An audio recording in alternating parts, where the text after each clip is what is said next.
তো বন্ধুরা কেমন আছেন? আমি আবার এসেছি আপনাদের জন্য নতুন আরেকটা ভিডিও নিয়ে।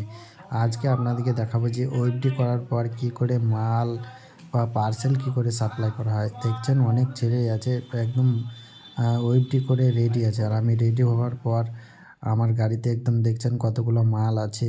এই মাল অনেক পাড়ায়, পাড়ায় দিতে হয়, কত দূর যেতে হয় ঠিক নাই। তো এখন বাজে 10টা ভাই, তো এখন চলা যাক। আমি সিধা এসে গেছি শেরপুর থেকে ভাই। শেরপুরে একটা পার্সেল আছে।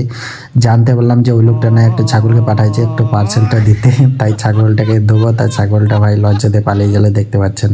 ছাগলটা বলছে আমি নেবো না, অন্য আমার বস আছে ও নিয়ে যাবে। তা ভাই ওই পার্সেলটা দেওয়ার জন্য বসে আছি। ভাই শেরপুর দেওয়ার পর সিধা ইন্দ্রাণীতে এসে গেলাম। ইন্দ্রাণীতে আসার পর জানতে পারলাম যে হসপিটালে একটা পার্সেল অর্ডার দিয়েছে।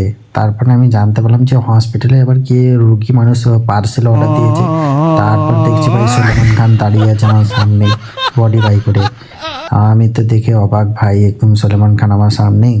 ভাই পার্সেলটা দিতেই হবে, দেখতে পাচ্ছেন আমার সামনে সলমান খান। তাও সলমান খান ভাইয়ের পার্সেলটা দিয়ে আমার এটা এইখানে দেওয়া হয়ে যাবে। তারপরে আমার কাজ শেষ, আমি সুইতে একদম বাড়ি।